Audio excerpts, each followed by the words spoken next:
ಇವತ್ತಿನ ವಿಡಿಯೋದಲ್ಲಿ ಬ್ಯಾಕ್ಗೆ ಮತ್ತು ಸ್ಲೀವ್ಸ್ಗೆ ಯಾವ ರೀತಿ ಲೈನಿಂಗ್ನ ಪರ್ಫೆಕ್ಟಾಗಿ ಅಟ್ಯಾಚ್ ಮಾಡಬೇಕು, ಹಾಗೆ ಫೈನಲ್ ಫಿಟ್ಟಿಂಗ್ನ ಯಾವ ರೀತಿ ಮಾಡಬೇಕು ಅಂತ ತಿಳಿಸ್ಕೊಡ್ತೀನಿ. ಲಾಸ್ಟ್ ವಿಡಿಯೋದಲ್ಲಿ ಫ್ರಂಟನ್ನ ಕಂಪ್ಲೀಟಾಗಿ ಯಾವ ರೀತಿ ರೆಡಿ ಮಾಡ್ಕೊಳ್ಳೋದು ಅಂತ ತಿಳಿಸ್ಕೊಟ್ಟಿದ್ದೆ. ಫ್ರಂಟ್ ಡಾಟ್ ಹಿಡಿಯೋದಾಗಿರಲಿ ಅಥವಾ ಕ್ರಾಸ್ ಬೆಲ್ಟು, ಹುಕ್ಪಟ್ಟಿ, ಕಚ್ಚಪಟ್ಟಿ ಎರಡೂ ಅಟ್ಯಾಚ್ ಮಾಡೋದನ್ನು ಕಂಪ್ಲೀಟ್ ವಿಡಿಯೋನ ನಾನು ತಿಳಿಸ್ಕೊಟ್ಟಿದ್ದೀನಿ. ಅದು ಪಾರ್ಟ್ 3 ವಿಡಿಯೋದಲ್ಲಿ ಇರುತ್ತೆ. ಇವತ್ತಿನ ವಿಡಿಯೋ ಬಂದು ಪಾರ್ಟ್ 4 ಆಗಿರುತ್ತೆ. ಆ ಪಾರ್ಟ್ 3 ವಿಡಿಯೋ ಇನ್ನೂ ನೀವು ನೋಡಿಲ್ಲ ಅಂತಂದರೆ ಡಿಸ್ಕ್ರಿಪ್ಷನಲ್ಲಿ ಅದರದ್ದು ಲಿಂಕ್ ಕೊಟ್ಟಿರ್ತೀನಿ, ಹೋಗಿ ಚೆಕ್ ಮಾಡ್ಕೊಳ್ಳಿ. ಮತ್ತು ನನ್ನ ಚಾನಲ್ನಲ್ಲಿ ಕಂಪ್ಲೀಟು ಈ 39 ಎದೆ ಸುತ್ತಳತೆಯ ಬ್ಲೌಸ್ದು ಕಂಪ್ಲೀಟು ಮೆಷರ್ಮೆಂಟ್ ತೊಗೊಳ್ಳೋದ್ರಿಂದ ಹಿಡಿದು ಹಾಗೆ ಲೈನಿಂಗ್ ಕಟ್ ಮಾಡೋದು ಮತ್ತು ಇದು ಫ್ರಂಟ್ ಕಂಪ್ಲೀಟಾಗಿ ರೆಡಿ ಮಾಡ್ಕೊಳ್ಳೋದು, ಈ ರೀತಿ ಪಾರ್ಟ್ ವೈಸು ನಾನು ಎಲ್ಲ ವೀಡಿಯೋನು ಅಪ್ಲೋಡ್ ಮಾಡ್ತಾಯಿದ್ದೀನಿ. ಇನ್ ಡೆಪ್ತಾಗಿ ನೀಟಾಗಿ ಕ್ಲೀನಾಗಿ ಎಕ್ಸ್ಪ್ಲನೇಷನ್ ಮಾಡಿದ್ದೀನಿ. ಎಲ್ಲ ಬಿಗಿನರ್ಸ್ಗೂ ಅರ್ಥ ಆಗೋ ರೀತಿಯಲ್ಲಿ ಎಕ್ಸ್ಪ್ಲನೇಷನ್ ಮಾಡಿದ್ದೀನಿ. ಸೊ ವಿಡಿಯೋನ ಯಾವುದೂ ಸಹ ಮಿಸ್ ಮಾಡಿದೆ ನಾನು ಅಪ್ಲೋಡ್ ಮಾಡೋ ಕಂಪ್ಲೀಟ್ ಪಾರ್ಟ್ ವೈಸ್ ವಿಡಿಯೋನ ನೀಟಾಗಿ ನೋಡಿ, ಆಗ ಕಂಪ್ಲೀಟ್ ನೀವು ಮನೇಲೇ ಕೂತ್ಕೊಂಡು ಆರಾಮಾಗಿ ಏನು ಒಂದು ಡೌಟ್ಸ್ಗಳು ಇಲ್ಲದೆ ಆರಾಮಾಗಿ ಟೈಲರಿಂಗ್ನ ಕಲಿಬೋದು. ಹಾಗಿದ್ರೆ ತಡ ಮಾಡಿದೆ ಇವತ್ತಿನ ವಿಡಿಯೋನ ಶುರು ಮಾಡಿಬಿಡೋಣ. ಮೊದಲಿಗೆ ಈ ಸ್ಲೀವ್ಸ್ನ ಅಟ್ಯಾಚ್ ಮಾಡ್ಕೊಂಬಿಡೋಣ. ನನಗಿಲ್ಲಿ ಪ್ಯಾಚ್ ಹಾಕೋದೆಲ್ಲ ಏನೂ ಇಲ್ಲ, ಕರೆಕ್ಟಾಗಿ ನನಗೆ ಅಗಲ ಎಲ್ಲ ಬಂದಿದೆ. ನಿಮಗೆ ಅಂದರೆ ನಾನು ಲೈನಿಂಗ್ ಬಟ್ಟೆದು ದೊಡ್ಡ ಪನ್ನ ತೊಗೊಂಡಿರೋದ್ರಿಂದ ನನಗಿಲ್ಲಿ ಸ್ಲೀವ್ಸ್ಗೆ ಪ್ಯಾಚ್ ಹಾಕೋದೇನು ಬಂದಿಲ್ಲ. ಅದೇ ನೀವು 32 ಇಂಚ್ ಪನ್ನ ತೊಗೊಂಡಿದ್ರೆ ನಿಮಗೆ ಆಬ್ವಿಯಸ್ಲಿ ಈ ಕಡೆ ಪ್ಯಾಚ್ ಹಾಕೋದು ಬರುತ್ತೆ. ಅದನ್ನು ಯಾವ ರೀತಿ ಪ್ಯಾಚ್ ಹಾಕೋದು ಅಂತಲೂ ನಾನು ಇನ್ನೂ ಒಂದು ಡೆಡಿಕೇಟೆಡ್ ವಿಡಿಯೋ, ಅಂದರೆ ಈ ಸ್ಲೀವ್ಸ್ಗೆ ಪ್ಯಾಚ್ ಹಾಕೋ ರೀತಿ ಯಾವ ರೀತಿ ಅಂತ ಒಂದು ವಿಡಿಯೋನೇ ಹಾಕಿದ್ದೀನಿ. ಆ ವಿಡಿಯೋ ಬಂದು ಡಿಸ್ಕ್ರಿಪ್ಷನಲ್ಲಿ ಅದರದ್ದು ಲಿಂಕ್ ಕೊಟ್ಟಿರ್ತೀನಿ, ಚೆಕ್ ಮಾಡ್ಕೊಳ್ಳಿ. ಇವಾಗ ನನಗೆ ಪ್ಯಾಚ್ ಹಾಕೋದೇನು ಇಲ್ಲದೇ ಇರೋದ್ರಿಂದ ನಾನು ಡೈರೆಕ್ಟು ಕೆಳಗಡೆ ಒಂದು ಸ್ಟಿಚ್ ಹಾಕಿ ಟರ್ನ್ ಮಾಡಿಕೊಂಡು ಲೈನಿಂಗ್ನ ಅಟ್ಯಾಚ್ ಮಾಡ್ಕೊಂಡ್ಬಿಡ್ತೀನಿ. ಮತ್ತು ಇಲ್ಲಿ ಲೈನಿಂಗ್ ಅಟ್ಯಾಚ್ ಮಾಡೋದಕ್ಕೂ ಮುಂಚೆ ನಾವು ಮುಖ್ಯವಾಗಿ ಸ್ಲೀವ್ಸಲ್ಲಿ ನೋಡ್ಕೊಬೇಕಾಗಿರೋದು ಏನಪ್ಪ ಅಂದರೆ, ಈಗ ಮೇನ್ ಫ್ಯಾಬ್ರಿಕ್ ಫ್ರಂಟ್ ಸೈಡಿಂದ ನಾನು ಲೈನಿಂಗ್ ಬಟ್ಟೆನ ಇಟ್ಕೊಂಡಿದ್ದೀನಿ. ನೋಡಿ ಇಲ್ಲಿ 2 ನ್ಯಾಚ್ ಕಾಣಿಸ್ತಾ ಇದೆಯಾ, ಇಲ್ಲಿ 1 ನ್ಯಾಚು, ಇಲ್ಲಿ 1 ನ್ಯಾಚ್, 2 ನ್ಯಾಚ್ ಕಾಣಿಸ್ತಾ ಇದೆಯಾ. ಇದು ಫ್ರಂಟ್ ಸೈಡ್ಗೆ ಬರೋದಕ್ಕೆ ಅಂತ 2 ನ್ಯಾಚ್ ಕೊಟ್ಟಿದ್ವಿ. ಈ ಕಡೆ ನೋಡಿ ಒಂದೇ ನ್ಯಾಚ್ ಇರೋದು, ಇದು ಬ್ಯಾಕ್ ಸೈಡ್ಗೆ ಹೋಗಬೇಕು, ಯಾಕಂದರೆ ನಾವು ಸ್ಲೀವ್ಸ್ಗೆ 2 ಶೇಪ್ ತೆಗೆದಿರ್ತೀವಲ್ಲ ಅದಕ್ಕೋಸ್ಕರ. ಇನ್ನು ಈ ಕಡೆ ಸ್ಲೀವ್ಸ್ ಪಾರ್ಟ್ನ ಇಟ್ಕೊಂಡ್ರೆ ನೋಡಿ, ಇದು ಒಂದು ಸೈಡು ಈ ಕಡೆ ಬಂದಿದೆ ಅಂದರೆ ಈ ಸ್ಲೀವ್ಸ್ದು ಈ ಕಡೆನೇ ಬರಬೇಕು, ಮತ್ತು ಈ ಕಡೆ ಬಂದುಬಿಟ್ರೆ ಎರಡೂ ಸೇಮ್ ಆಗುತ್ತೆ. ಸೇಮ್ ಆಗಬಾರ್ದು. ಸೊ ಸ್ಲೀವ್ಸು ಇನ್ನೊಂದು ನೋಡಿ ಇಲ್ಲಿ 2 ನ್ಯಾಚ್ ಇರೋದು ಈ ಕಡೆನೇ ಬರಬೇಕು. ಹಿಂಗೆ ಎರಡೂ ಪಕ್ಕ ಇಟ್ಟಾಗ ನೋಡಿ ಇಲ್ಲಿ ಪಕ್ಕ ಬರಬೇಕು 2 ಫ್ರಂಟು. ಈ ರೀತಿ ಕ್ರಾಸ್ ಚೆಕ್ ಮಾಡಿಕೊಂಡು ಆ ನಂತರ ನೀವು ಸ್ಲೀವ್ಸ್ದು ಕೆಳಗಡೆ ಪಾರ್ಟ್ ಸ್ಟಿಚ್ ಮಾಡಿ ಟರ್ನ್ ಮಾಡಿ ಲೈನಿಂಗ್ನ ಅಟ್ಯಾಚ್ ಮಾಡ್ಕೊಳ್ಳಿ. ಓಕೆನಾ, ಇದು ಅರ್ಥ ಆಗಿದೆ ಅನ್ಕೋತೀನಿ. ಇದನ್ನು ಯಾವುದೇ ಕಾರಣಕ್ಕೂ ಮಿಸ್ ಮಾಡಬೇಡಿ, ಸ್ಕಿಪ್ ಮಾಡಬೇಡಿ. ಓಕೆನಾ, ಇವಾಗ ಲೈನಿಂಗ್ನ ಅಟ್ಯಾಚ್ ಮಾಡ್ಕೊಳ್ಳೋಣ. ಕೆಳಗಡೆ ಅರ್ಧ ಇಂಚಿಗೆ ಒಂದು ಮಾಮೂಲಿ ಸ್ಟಿಚ್ನ ಹಾಕ್ಕೊಂಡು ಈಗ ಟರ್ನ್ ಮಾಡಿ, ಇದನ್ನು ಕೂಳ ಅಂತ ಕರೀತಾರೆ. ಓಕೆನಾ, ಇದು ಬಂದು ಈ ಲೈನಿಂಗ್ ಬಟ್ಟೆ ಹಿಂದೆಗಡೆನೇ ಬರಬೇಕು. ಈ ಲೈನಿಂಗ್ ಬಟ್ಟೆ ಹಿಂದೆಗಡೆನೇ ಬರೋ ರೀತಿ ಅದನ್ನು ಈ ಕಡೆಗೆ ತಿರುಗಿಸ್ಕೊಂಡು ಇದ್ರ ಮೇಲೆ ಒಂದು ಏನಂತಾರೆ ಕಿನಾರಿನ ಹಾಕೊಳ್ಳಿ. ಇದು ಹಾಕೊಂಡ್ಮೇಲೆ ಕಂಪ್ಲೀಟ್ ಫ್ಯಾಬ್ರಿಕ್ನ ಈ ರೀತಿ ತಿರುಗಿಸ್ಕೊಂಡು ಕೆಳಗಡೆಗೆ ಅದೇನು ನಾವು ಕಿನಾರಿ ಸ್ಟಿಚ್ ಹಾಕಿರ್ತೀವಲ್ಲ ಅದ್ರ ಮೇಲೆ ಇನ್ನೂ 1 ಸ್ಟಿಚ್ ಬರೋ ರೀತಿ ಅಪ್ಪರ್ ಸ್ಟಿಚ್ನ ಹಾಕೊಬೇಕು.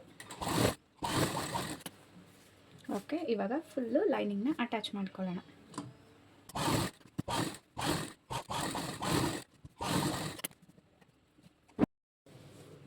ಇವಾಗ ಎಕ್ಸ್ಟ್ರಾ ಇರೋದನ್ನೆಲ್ಲ ಕಟ್ ಮಾಡ್ಕೊಂಡ್ಬಿಡೋಣ.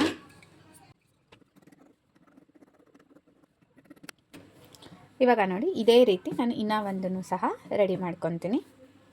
2 ಸ್ಲೀವ್ಸ್ಗಳು ರೆಡಿ ಆಗಿದೆ. ಸ್ಲೀವ್ಸ್ ನೋಡಿ ರೆಡಿ ಆದಮೇಲೂ ಅಷ್ಟೇ ನಾವು ಕರೆಕ್ಟಾಗಿ ಇಟ್ಕೊಂಡಿದ್ರೆ ಇದು ಈ ಕಡೆ ಬಂದಿದೆ ನೋಡಿ, 2 ಫ್ರಂಟ್ ಇಲ್ಲಿ ಬಂದಿದೆ, ಮತ್ತು ಈ ಸೈಡ್ದು ಫ್ರಂಟ್ 2 ನ್ಯಾಚ್ ಹೊಡೆದಿರೋದು ಈ ಕಡೆ ಬಂದಿದೆ. ಓಕೆನಾ, ಇದೇ ರೀತಿ ಬರಬೇಕು.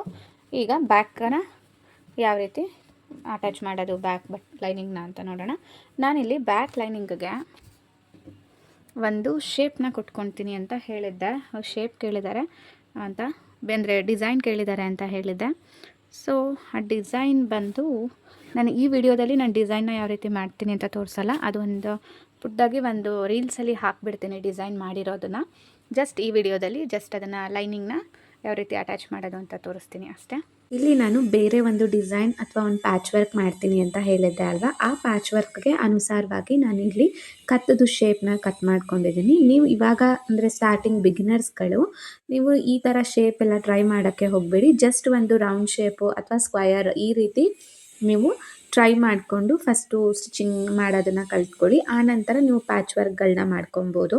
ಓಕೆನಾ. ಇವಾಗ ಜಸ್ಟ್ ನಾನು ಈ ವಿಡಿಯೋದಲ್ಲಿ ಜಸ್ಟ್ ಇವಾಗ ಕತ್ ಟರ್ನ್ ಮಾಡೋದು ಮತ್ತು ಸೊಂಟದ ಪಟ್ಟಿನ ಟರ್ನ್ ಮಾಡ್ತೀನಲ್ಲ ಅಷ್ಟು ಮೆಥಡ್ನ ನೀವು ಫಾಲೋ ಮಾಡಿಕೊಂಡು ನೀವು ರೌಂಡ್ ನೆಕ್ ಕೊಟ್ಟಿದ್ರೆ ರೌಂಡು ಅಥವಾ ಸ್ಕ್ವಯರ್ ಕೊಟ್ಟಿರೋ ಸ್ಕ್ವಯರು ಇಲ್ಲ ಸ್ವೀಟ್ ಆರ್ಟ್ ನೆಕ್ ಕೊಟ್ಟಿದ್ರು ಸಹ ಇದೇ ಮೆಥಡ್ನ ಫಾಲೋ ಮಾಡ್ಕೊಳ್ಳಿ. ಇವಾಗ ಮೇನ್ ಫ್ಯಾಬ್ರಿಕ್ ರೈಟ್ ಸೈಡ್ ಮೇಲೆ ಈ ಲೈನಿಂಗ್ ಬಟ್ಟೆನ ಇಟ್ಬಿಟ್ಟು ಗುಂಪಿನ್ಗಳನ್ನ ಹಾಕಿ ಸೆಕ್ಯೂರ್ ಮಾಡಿಕೊಂಡು ಇವಾಗ ಕತ್ತದು ಏನು ಶೇಪ್ ಇದೆ ಅದರ ಅನುಸಾರವಾಗಿ ನಾನಿಲ್ಲಿ ಸ್ಟಿಚ್ ಹಾಕ್ಕೊತಾ ಇದ್ದೀನಿ. ಅದ್ರ ಜೊತೆಗೆ ನಾನಿಲ್ಲಿ ಸೊಂಟದ ಪಟ್ಟಿನೂ ಸಹ ಅಟ್ ಎ ಟೈಮೇ ಸ್ಟಿಚ್ ಹಾಕಿ ಟರ್ನ್ ಮಾಡ್ಕೊಂಡ್ಬಿಡ್ತೀನಿ. ನೀವು ಬೇಕಿದ್ದರೆ 2 ಇಂಚ್ ಸಪ್ರೇಟಾಗಿ ಕಟ್ ಮಾಡಿಕೊಂಡು ಅಟ್ಯಾಚ್ ಮಾಡಿಕೊಂಡು ಟರ್ನ್ ಮಾಡ್ಕೊಬೋದು ಸೊಂಟದ ಪಟ್ಟಿ. ಅದನ್ನು ನಾನು ಯಾವ ರೀತಿ ಮಾಡೋದು ಅಂತ ನೆಕ್ಸ್ಟ್ ವಿಡಿಯೋದಲ್ಲಿ ತೋರಿಸ್ತೀನಿ. ಈ ವಿಡಿಯೋದಲ್ಲಿ ಇದೇ ಮೆಥಡ್ನ ಫಾಲೋ ಮಾಡ್ಕೊಳ್ಳಿ. ಮತ್ತು ಇಲ್ಲಿ ನೋಡಿ ಕತ್ತತ್ರ ನಾನು ಶೇಪ್ ಕೊಟ್ಟಿರೋ ಕಾರಣ ಅಲ್ಲಲ್ಲಿ ನ್ಯಾಚ್ಗಳನ್ನ ಇಟ್ಕೊತಾ ಇದ್ದೀನಿ. ನೀವು ರೌಂಡ್ ಶೇಪ್ ಕೊಟ್ಟಿದ್ರು ಒಂದು ಸ್ವಲ್ಪ ಅಲ್ಲಲ್ಲಿ ಕಟ್ಸ್ನ ಇಟ್ಕೊಳ್ಳಿ, ಅಥವಾ ಸ್ಕ್ವಯರ್ ಕೊಟ್ಟಿದ್ರೆ ಆ ಸ್ಕ್ವಯರ್ ಮೂಲೆ ಅನ್ನೋದೇನು ಬರುತ್ತಲ್ಲ ಅಲ್ಲೂ ಅಷ್ಟೇ ಕಟ್ಸ್ಗಳನ್ನ ಇಟ್ಕೊಬೇಕಾಗತ್ತೆ. ಮತ್ತು ಸ್ವೀಟ್ ಆರ್ಟ್ ನೆಕ್ ಆಗಿದ್ರು ಅಷ್ಟೇ, ಸ್ವೀಟ್ ಆರ್ಟ್ ನೆಕ್ಕಲ್ಲಿ ಏನದೊಂದು ಶೇಪ್ ಅಂತ ಬರುತ್ತೆ ನೋಡಿ ಕರ್ವ್ ಶೇಪು, ಅಲ್ಲೂ ಸಹ ಕಟ್ಸ್ಗಳನ್ನ ಇಟ್ಕೊಬೇಕಾಗಿರುತ್ತೆ. ಸೊ ಈ ರೀತಿ ಕಟ್ಸ್ಗಳನ್ನ ಇಟ್ಕೊಂಡು ಒಳಗಡೆಯಿಂದ ನಾವು ಫ್ಯಾಬ್ರಿಕ್ನ ಆಚೆಗಡೆ ಪುಲ್ ಮಾಡಿಕೊಂಡ್ರೆ ನೀಟಾಗಿ ಬರುತ್ತೆ. ಇದನ್ನು ನೀಟಾಗಿ ಸೆಟ್ ಮಾಡ್ಕೊಳ್ಳಿ. ಐರನ್ನಿಂದನಾದರೂ ಸೆಟ್ ಮಾಡ್ಕೊಬೋದು ಅಥವಾ ಬೈ ಹ್ಯಾಂಡಿಂದನಾದರೂ ಸೆಟ್ ಮಾಡ್ಕೊಬೋದು. ನಿಮ್ಗೆ ಯಾವ್ದು ಕಂಫರ್ಟಬಲ್ ಆ ರೀತಿಯೇ ಮಾಡ್ಕೊಳ್ಳಿ. ನಾನಿಲ್ಲಿ ಬೈ ಹ್ಯಾಂಡಿಂದನೇ ಸೆಟ್ ಮಾಡಿಕೊಂಡು ಮೇಲೆ ಒಂದು ಅಪ್ಪರ್ ಸ್ಟಿಚ್ನ ಹಾಕ್ಕೊತಾ ಇದ್ದೀನಿ. ನಾನು ಈ ಮೆಥಡಲ್ಲಿ ಕತ್ತನ್ನ ಟರ್ನ್ ಮಾಡಿದ್ರೆ ನಾನು ಯಾವಾಗಲೂ ಈ ರೀತಿ ರಾಂಗ್ ಸೈಡ್ ಅಂದರೆ ಲೈನಿಂಗ್ ಬಟ್ಟೆ ನಮಗೆ ಕಾಣಿಸೋ ಥರನೇ ಇಟ್ಕೊಂಡು ಈ ಅಪ್ಪರ್ ಸ್ಟಿಚ್ನ ಹಾಕ್ಕೊತೀನಿ. ಬಿಕಾಸ್ ಒಳಗಡೆ ಇರೋ ಅಂದರೆ ಮೇನ್ ಫ್ಯಾಬ್ರಿಕ್ಕು ಒಂದು ಪಾಯಿಂಟಷ್ಟು ಈ ಕಡೆ ಲೈನಿಂಗ್ ಬಟ್ಟೆ ಕಡೆಗೆ ಟರ್ನ್ ಅಂದರೆ ಕಾಣಿಸ್ತಾ ಇರಬೇಕು ಅನ್ನೋ ಇಂಟೆನ್ಷನಲ್ಲಿ, ಆವಾಗ ಫಿನಿಶಿಂಗ್ ಚೆನ್ನಾಗಿ ಬರುತ್ತೆ ಅಂತ. ಸೊ ಇನ್ನು ಯಾರೆಲ್ಲ ನನ್ನ ಚಾನಲ್ನ ಸಬ್ಸ್ಕ್ರೈಬ್ ಮಾಡ್ಕೊಳ್ದೆ ನೋಡ್ತಾ ಇದ್ದೀರಾ ಪ್ಲೀಸ್ ಸಬ್ಸ್ಕ್ರೈಬ್ ಮಾಡಿಕೊಂಡು ನೋಡಿ. ಹಾಗೆ ಇದೇ ರೀತಿ ಟೈಲರಿಂಗ್ ಟಿಪ್ಸ್ಗಳು ಬೇಕು ಅಂತ ಅಂದರೆ ನನಗೆ ಕಮೆಂಟ್ಗಳನ್ನ ಮಾಡಿ ತಿಳಿಸ್ಕೊಡಿ. ನಾನು ನಿಮಗೆ ಬೇಕಾಗಿರೋವಂಥ ವಿಡಿಯೋನೇ ಅಪ್ಲೋಡ್ ಮಾಡೋಕ್ಕೆ ಟ್ರೈ ಮಾಡ್ತೀನಿ. ನನ್ನ ನೆಕ್ಸ್ಟ್ ಅಪ್ಕಮಿಂಗ್ ವಿಡಿಯೋ ಸಬ್ಸ್ಕ್ರೈಬರ್ ರಿಕ್ವೆಸ್ಟಿಂದ ಪ್ರಿನ್ಸೆಸ್ ಕಟಿಂಗ್ ವಿತ್ ಬೋಟ್ ನೆಕ್ನ ಕೇಳಿದ್ದಾರೆ. ಆನಂತರ 3 piece set for 4 to 5 years ಬೇಬಿಗೆ. ಆನಂತರ ಹಾಲ್ಟರ್ ನೆಕ್ ಡಿಸೈನು ಸಹ ಕೇಳಿದ್ದಾರೆ. ಇದನ್ನು ನೆಕ್ಸ್ಟ್ ಅಪ್ಕಮಿಂಗ್ ವಿಡಿಯೋ ಆಗಿ ಅಪ್ಲೋಡ್ ಮಾಡ್ತೀನಿ. ನೋಡಿ ಈ ಥರ ಬ್ಯಾಕ್ ಲೈನಿಂಗ್ನ ಅಟ್ಯಾಚ್ ಮಾಡ್ಕೊತೀವಿ. ನಾನೇನೋ ಒಂದು ಡಿಸೈನ್ ಮಾಡ್ತಾ ಇರೋದ್ರಿಂದ ಇಷ್ಟು ಅಗಲನ ಕಟ್ ಮಾಡ್ಕೊಂಡಿದ್ದೀನಿ ಮತ್ತು ಬೇರೆ ಶೇಪ್ನ ಕೊಟ್ಟಿದ್ದೀನಿ. ಆದರೆ ನಿಮ್ಮದು ಯಾವುದೋ ಡಿಸೈನ್ ಇರಲ್ಲ, ಇವಾಗ ಸ್ಟಾರ್ಟಿಂಗ್ ಕಲಿತಿರೋದ್ರಿಂದ ಒಂದು ರೌಂಡು ಅಥವಾ ಸ್ಕ್ವಯರ್ ಇರುತ್ತಲ್ವ ಅದೇ ರೀತಿಯೇ ಮಾಡ್ಕೊಳ್ಳಿ. ಇಲ್ಲಿ ಶೇಪ್ ಬಗ್ಗೆ ಕಾನ್ಸಂಟ್ರೇಷನ್ ಮಾಡಿಬಿಡಿ. ಇದು ನಿಮ್ಮದು ಯಾವ ಶೇಪ್ ತೊಗೊಂಡಿರ್ತೀರೋ ಆ ಶೇಪು ಮತ್ತು ಸೊಂಟದ ಪಟ್ಟಿನ ಈ ರೀತಿ ಟರ್ನ್ ಮಾಡ್ಕೊಳ್ಳೋದನ್ನ ಮಾತ್ರ ಈ ವಿಡಿಯೋದಲ್ಲಿ ಕಲ್ತ್ಕೊಳ್ಳಿ. ಓಕೆನಾ. ಈ ಶೇಪ್ ವಿಡಿಯೋ ಬಂದು ನಾನು ಒಂದು ರೀಲಲ್ಲಿ ಒಂದು ಶಾರ್ಟಾಗಿ ಹಾಕೋ ಥರ ಹಾಕಿರ್ತೀನಿ. ಚೆಕ್ ಮಾಡ್ಕೊಬೋದು ಯಾವ ಡಿಸೈನ್ನ ಮಾಡಿದ್ದೀನಿ ಅಂತ. ಜೊತೆಗೆ ನೀವು ಬೇಕು ಅಂತ ಅಂದರೆ ಲಾಂಗ್ ವಿಡಿಯೋನು ನಾನು ಪೋಸ್ಟ್ ಮಾಡ್ತೀನಿ ಈ ಒಂದು ಪರ್ಟಿಕ್ಯುಲರ್ ನೆಕ್ ಕತ್ತ ಡಿಸೈನ್ನ. ಫ್ರಂಟ್ ಬ್ಯಾಕು 2 ಫ್ರಂಟು ಓಕೆನಾ ಮತ್ತು ಸ್ಲೀವ್ಸು ಎಲ್ಲನೂ ರೆಡಿಯಾಗಿದೆ. ಇವಾಗ ಇದನ್ನೆಲ್ಲನೂ ಅಟ್ಯಾಚ್ ಮಾಡಿ ಮತ್ತು ಸೈಡ್ ಫಿಟ್ಟಿಂಗ್ನ ಯಾವ ರೀತಿ ಮಾಡೋದು ಅಂತ ನೋಡೋಣ ಬನ್ನಿ. ಇಲ್ಲಿಗೆ ನಾನಿಲ್ಲಿ ಕರೆಕ್ಟು ಅರ್ಧ ಇಂಚ್ ಸ್ಟಿಚಿಂಗ್ ಮಾರ್ಜಿನ್ಗೆ ಫ್ರಂಟು ಬ್ಯಾಕು ಶೋಲ್ಡರ್ನ ಡಬಲ್ ಸ್ಟಿಚ್ ಜೊತೆಗೆ ಅಟ್ಯಾಚ್ ಮಾಡ್ಕೊತಾ ಇದ್ದೀನಿ. ಈಗ ಶೋಲ್ಡರ್ ಅಟ್ಯಾಚ್ ಆದಮೇಲೆ ಸ್ಲೀವ್ಸ್ನ ಅಟ್ಯಾಚ್ ಮಾಡ್ಕೊಳ್ಳೋಣ. ನೋಡಿ ಇಲ್ಲಿ 2 ನ್ಯಾಚ್ ಹೊಡೆದಿದ್ದೀನಿ ಅಲ್ವಾ ಈ ಕಡೆ. ನೋಡಿ ಇಲ್ಲೊಂದು 2 ನ್ಯಾಚ್ ಹೊಡೆದಿದ್ದೀನಿ. ಇದು ಫ್ರಂಟ್ ಅಂತ ನಾನು ಕಟ್ಟಿಂಗಲ್ಲೇ ಹೇಳಿದ್ದೀನಿ. ಈ ಕಡೆ ಒಂದೇ ನ್ಯಾಚು ಹೊಡೆದಿರೋದು. ಇಲ್ಲಿ ನೋಡಿ ಇಲ್ಲಿ ಈ ಕಡೆ ಒಂದೇ ನ್ಯಾಚ್ ಹೊಡೆದಿರೋದು ಕಾಣಿಸ್ತಾ ಇದೆಯಾ. ಇವಾಗ ಈ ಕಡೆ 2 ನ್ಯಾಚ್ ಇರೋದು ಈ ಕಡೆ ಫ್ರಂಟ್ ಸೈಡ್ಗೆ ಬರಬೇಕು ಅಂತ ಅಂದ್ಕೊಂಡು ಇವಾಗ ಏನು ಮಾಡೋಣ, ಇಲ್ಲಿ ಮಿಡಲ್ ನ್ಯಾಚ್ ಬರುತ್ತಲ್ಲ ಅದನ್ನು ಈ ಶೋಲ್ಡರ್ ಹತ್ರ ಇಟ್ಕೊಂಡು ಇಲ್ಲಿಂದ ಅಟ್ಯಾಚ್ ಮಾಡ್ಕೊಂಡು ಬರೋಣ ನೀಟಾಗೆ. ಇದು ಏನಿದೆ ಈ ಸ್ಲೀವ್ಸ್ನ ಸ್ವಲ್ಪ ಹಿಂಗೆ ಹೇಳ್ಕೊಳ್ಳಿ, ಇದನ್ನು ಎಳಿಬಾರ್ದು. ಓಕೆನಾ. ಅದು ಹೇಗಿದೆ ಹಾಗೆ ಟರ್ನ್ ಮಾಡಿಕೊಂಡು ಸ್ಟಿಚ್ ಹಾಕ್ಕೊತ ಬರಬೇಕು. ನೋಡಿ ಇದು ಜಾಸ್ತಿ ಬರಬಾರ್ದು, ಏನೋ ಒಂದು ಸ್ವಲ್ಪ ಒಂದು ಕಾಲಿಂದ ಅರ್ಧ ಇಂಚ್ ಒಳಗಡೆ ಎಕ್ಸ್ಟ್ರಾ ಬಂದರೆ ಓಕೆ.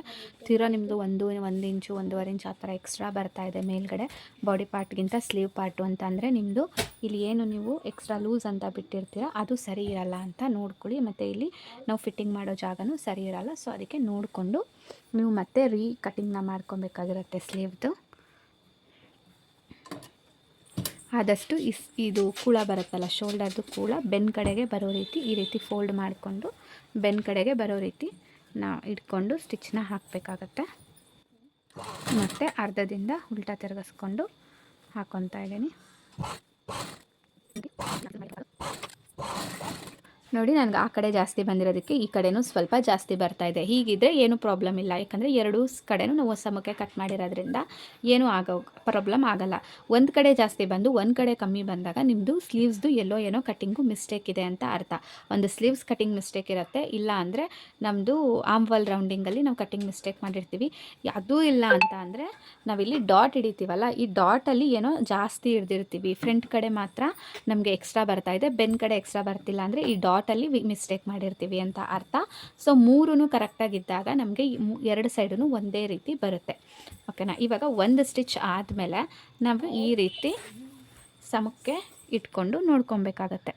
ನಮಗೆ ಎರಡು ಕರೆಕ್ಟಾಗಿ ನಾವೇನು ನೋಡಿಲಿ ನಾನು ಹೆಂಗೆ ಇಟ್ಕೊಂಡಿದ್ದೀನಿ. ಇವಾಗ ಇಲ್ಲಿಂದ ನಾವು ಕ್ರಾಸ್ 1.5 ಇಂಚ್ಗೆ ಅಂತ ಬಿಟ್ಟಿದ್ವಲ್ಲ, ಅಲ್ಲಿ ಈ ರೀತಿ ಫಿಂಗರ್ ಇಟ್ಕೊಂಡು ಅಲ್ಲಿಂದ ಇಲ್ಲಿಗೆ ಈ ಕಂಕ್ಳ ಹತ್ರಕ್ಕೆ ಈ ರೀತಿ ನೋಡಿ, ಇಲ್ಲಿ ನಾವು ಮಾರ್ಕಿಂಗ್ ಕಾಣಿಸ್ತಿದೆ ಅಲ್ವ, ಈ ರೀತಿ ಇಟ್ಕೊಂಡು ನೋಡ್ಕೊಳ್ಳಿ. ನೋಡಿ ಎರಡು ಆಲ್ಮೋಸ್ಟ್ ಒಂದೇ ಕಡೆನೇ ಬರ್ತಿದೆ, ಗೊತ್ತಾಗ್ತಿದೆಯಾ?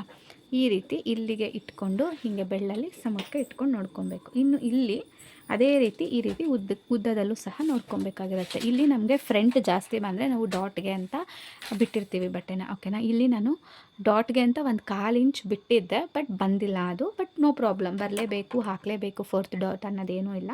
ಬಂದಿದ್ರೆ ನಾನು ಹಾಕ್ತಿದ್ದೆ, ಇಲ್ಲ ಅಂದರೆ ಹಾಕ್ತಿರಲಿಲ್ಲ. ಯಾಕಂದರೆ ನನಗೆ ಕರೆಕ್ಟಾಗಿ ಈ ಸೆಂಟರ್ದು ಮಾದ್ದು ಮತ್ತು ಇದು ಎರಡು ಒಂದೇ ಸಮ ಬಂದಿತ್ತು. ಆಲ್ಮೋಸ್ಟ್ 1/4 ಇಂಚೇನೋ ವೇರಿಯೇಷನ್ ಇತ್ತು. ಇದು 12.5 ಬಂತು, ಇದು 12.25, ಅರ್ಧ ಇಂಚ್ ವೇರಿಯೇಷನ್ ಬಂದಿತ್ತು. ಸೊ ಅದಕ್ಕೆ ನಾನು ಅದೇನು ತೊಗೊಳಕ್ಕೆ ಹೋಗಲಿಲ್ಲ.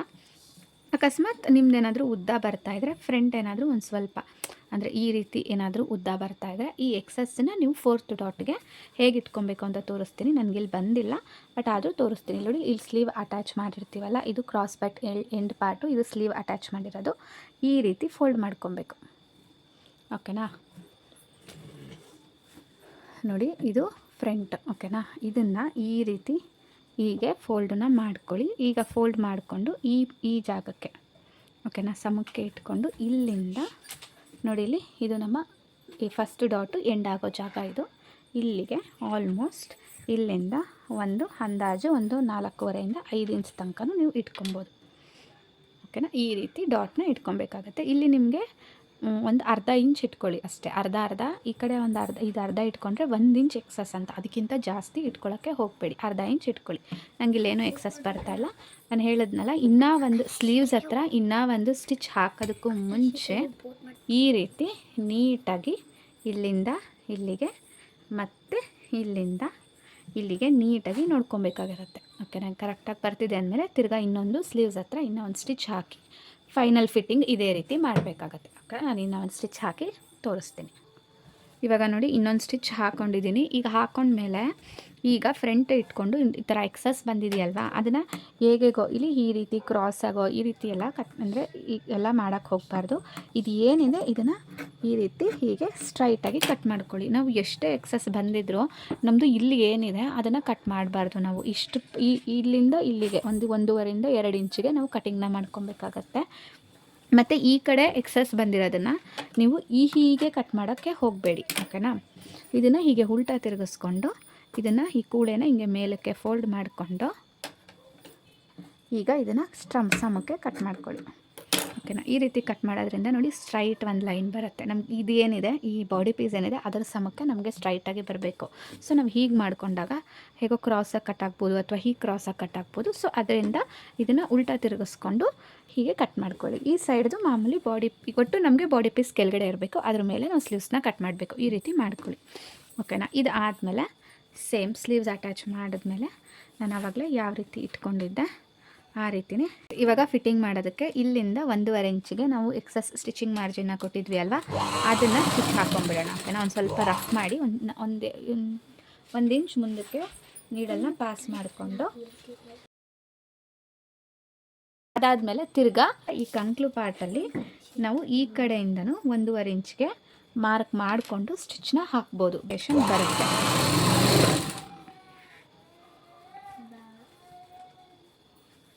ಇಲ್ಲಿಗೆ ಮತ್ತು ಇಲ್ಲಿ ಕೂಳ ಏನಿದೆ ಅಲ್ಲ ನೋಡಿ, ಇದು ಕಂಕ್ಳದು ಕೂಳ ಏನಿದೆಯಲ್ಲ ಅದು ಎರಡು ಮೇಲಕ್ಕೆ ಬರಬೇಕು. ಹಿಂದೆಗಡೆನೂ ಅಷ್ಟೇ ಮೇಲಕ್ಕೆ ಬರಬೇಕು, ನೋಡಿಕೊಂಡು ಅಲ್ಲಿಗೆ ಸ್ಟಿಚ್ನ ಹಾಕ್ಕೊಳ್ಳಿ. ಓಕೆನಾ. ಅದಾದಮೇಲೆ ಇನ್ನು ಎಂಡಲ್ಲಿ ನಾವು ಹುಪ್ಪಟ್ಟಿ ಕಡೆ ಸ್ಟಿಚ್ ಹಾಕ್ತಿರೋದ್ರಿಂದ ಅಲ್ಲೇ ಎತ್ಕೊಂಡು ಹೀಗೆ ಒಂದು ಮಾರ್ಕ್ ಮಾಡ್ಕೊಳ್ಳಿ. ಇಲ್ಲ ನಾವು ಸೊಂಟದ ಮೆಜರ್ಮೆಂಟ್ ತೊಗೊಂಡಿದ್ವಿ ಅಲ್ಲ, ಅದ್ರ ಬೇಸಸ್ ಮೇಲೆ ನಾವು 1.5 ಇಂಚ್ ಎಕ್ಸ್ಟ್ರಾ ಕೊಟ್ಟಿದ್ವಿ, ಅದನ್ನು ಮಾರ್ಕ್ನ ಮಾಡ್ಕೊಳ್ಳಿ. ಇಲ್ಲಿ ಏನಕ್ಕೆ ಎಕ್ಸ್ಟ್ರಾ ಬರ್ತಿದೆ ಅಂದರೆ ನಾವು ಡಾಟ್ ಹಿಡಿದಾಗ ಅದು ಸರಿ ಹೋಗುತ್ತೆ. ಓಕೆನಾ. ಅಲ್ಲಿಗೆ 1.5 ಇಂಚ್ ಎಕ್ಸ್ಟ್ರಾ ತಗೊಂಡು ಈ ರೀತಿ ಸಮಸ್ಯೆ ಇಟ್ಕೊಂಡು ಈ ರೀತಿ ಸ್ಟಿಚ್ನ ಹಾಕ್ಕೊಬೇಕು. ಇವಾಗ ಇದ್ರ ಪಕ್ಕ ನಾವು ಇನ್ನು ಎಕ್ಸ್ಟ್ರಾ 3 ಸ್ಟಿಚ್ಗಳನ್ನ ಹಾಕ್ಕೊಂಡು ಎಕ್ಸ್ಟ್ರಾ ಇರೋದನ್ನು ಕಟ್ ಮಾಡಿದ್ರೆ ನಮ್ಮದು ಸೈಡ್ ಫಿನಿಶಿಂಗ್ ಅನ್ನೋದು ಆಗುತ್ತೆ. ನೋಡಿ ಎಷ್ಟು ಕ್ಲೀನ್ ಆ್ಯಂಡ್ ನೀಟ್ ಫಿನಿಶಿಂಗ್ ಬಂದಿದೆ. ಇದೇ ರೀತಿಯೇ ಬರಬೇಕು. ಇದಾದಮೇಲೆ ನೋಡಿ ಫೈನಲ್ ಆಗಿ ಈ ಕಡೆ ಎರಡೂ ಸೈಡು 3 ಸ್ಟಿಚ್ ಹಾಕಿ ನಾವು ರೆಡಿ ಮಾಡಿದ್ಮೇಲೆ ಇವಾಗ ನಾವಿಲ್ಲಿ ಬೆನ್ನ ಹತ್ರ ಡಾಟ್ ಹಿಡ್ದಿರಲಿಲ್ಲ. ಓಕೆನಾ. ಕೆಲವರು ಬೆನ್ನ ರೆಡಿ ಮಾಡ್ಕೊಬೇಕಾದ್ರೆ ಡಾಟ್ ಹಿಡಿದು ಬಿಡ್ತಾರೆ. ನಾನು ಒಂದೊಂದು ಸತಿ ಈ ರೀತಿ ಲಾಸ್ಟಲ್ಲೇ ಸ್ವಂಟದ ಸುತ್ತಳತೆ ಕಂಪ್ಲೀಟಾಗಿ ನೋಡಿಬಿಟ್ಟು ಡಾಟ್ನ ಇಟ್ಕೊತೀನಿ. ನಿಮ್ಗೆ ಯಾವ್ದು ಕಂಫರ್ಟಬಲ್ಲು ಅದೇ ರೀತಿ ಮಾಡಿ, ಇಲ್ಲ ನಾನು ಮಾಡ್ತಿರೋ ಥರನೇ ಫಾಲೋ ಮಾಡ್ಕೊಳ್ಳಿ. ಓಕೆನಾ. ಸೊ ಇವಾಗ ನಾನೇನು ಮಾಡ್ತಿದ್ದೀನಿ, ಕಂಪ್ಲೀಟು ನಾವು ಇವಾಗ ಸ್ಟಿಚ್ ಮಾಡಿರೋ ಬ್ಲೌಸು ಇಲ್ಲಿ ಇದು ಉಕ್ಸಾಕೋ ಜಾಗ ಅಂತ ಬಿಟ್ಟಿದ್ವಲ್ಲ, ಅಲ್ಲೇ ಉಕ್ಸಾಕಿರೋ ಕಡೆಯಿಂದ ಈ ರೀತಿ ಇಟ್ಕೊಂಡು ನೀಟಾಗಿ ಸ್ವಂಟದ ಸುತ್ತಳತೆನ ನಾವು ಚೆಕ್ ಮಾಡಬೇಕಾಗತ್ತೆ. ಓಕೆನಾ. ನೋಡಿ ಇಲ್ಲಿ ಎಕ್ಸ್ಟ್ರಾ ಬರ್ತಾ ಅಂದರೆ ಇದು ಮೇನ್ ಬಂದು ಇಲ್ಲೇ ಎಂಡಾಗಿದೆ, ಇದು ಇಲ್ಲೇ ಎಂಡಾಗಿದೆ. ನಾವು ಇಷ್ಟು ಎಕ್ಸ್ಟ್ರಾ ಹಿಡಿಬೇಕು. ನಾವು 1.5 ಇಂಚ್ ಅಂತ ಎಕ್ಸ್ಟ್ರಾ ಬಿಟ್ಕೊಂಡಿದ್ವಿ ಸೊಂಟದ ಸುತ್ತಳತೆಗೆ.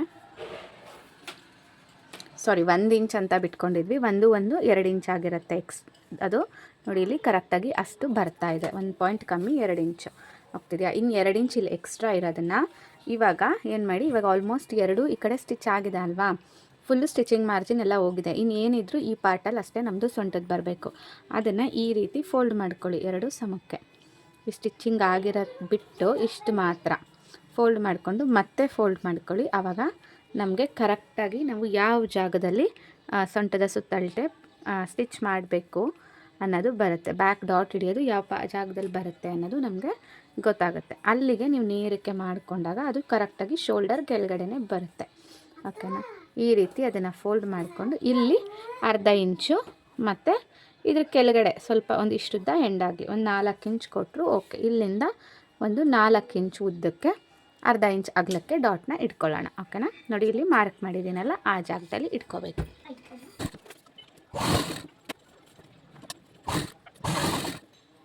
ಈ ರೀತಿ ಒಂದು ಸ್ಟಿಚ್ ಹಾಕಿದ್ಮೇಲೆ ತಿರ್ಗಾ ನೀವು ಚೆಕ್ ಮಾಡ್ಕೊಬೇಕು.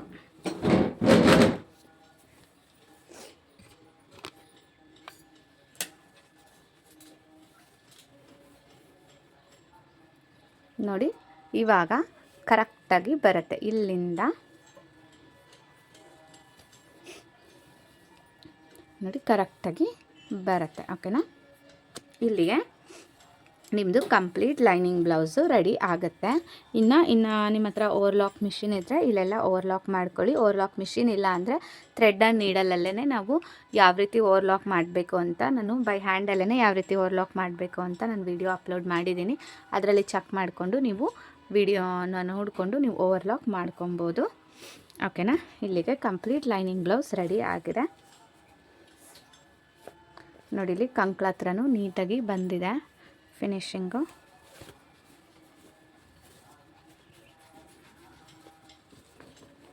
ಆದರೆ ಇಲ್ಲಿ ನನಗೆ 4ನೇ ಡಾಟ್ ಅನ್ನೋದು ಬಂದಿಲ್ಲ, ಬಟ್ ಪರವಾಗಿಲ್ಲ, ಅದು ಕಂಪಲ್ಸರಿ ಬರಲೇಬೇಕು ಅಂತ ಏನೂ ಇಲ್ಲ. ಇದನ್ನು ಐರನ್ ಮಾಡಿ ಸೆಟ್ ಮಾಡ್ಕೊತೀನಿ ಅಷ್ಟೇ. ಅಲ್ಲಿಗೆ ಕಂಪ್ಲೀಟ್ ಲೈನಿಂಗ್ ಬ್ಲೌಸ್ ರೆಡಿ ಆಗುತ್ತೆ. ವಿಡಿಯೋ ಏನಾದರೂ ಇಷ್ಟ ಆಗಿದರೆ ಪ್ಲೀಸ್ ಒಂದು ಲೈಕ್ ಮಾಡಿ. ವಿಡಿಯೋಗೆ ಆದಷ್ಟು ಹೆಚ್ಚು ಟೈಲರಿಂಗ್ ವಿಡಿಯೋಗಳಿಗೆ ನನ್ನ ಚಾನಲ್ನ ಸಬ್ಸ್ಕ್ರೈಬ್ ಮಾಡ್ಕೊಳ್ಳಿ. ನಿಮ್ಮ ಅಕ್ಕಪಕ್ಕದಲ್ಲಿ ಯಾರಾದರೂ ಟೈಲರಿಂಗ್ ಕಲಿತಾ ಇದ್ದರೆ ಈ ವಿಡಿಯೋಸ್ಗಳನ್ನ ಶೇರ್ ಮಾಡಿ, ಅವ್ರಿಗೂ ಯೂಸ್ ಆಗುತ್ತೆ, ನನಗೂ ಒಂದು ಹೆಲ್ಪ್ ಆಗುತ್ತೆ. ವಿಡಿಯೋ ನೋಡಿದ್ದಕ್ಕಾಗಿ ಧನ್ಯವಾದಗಳು.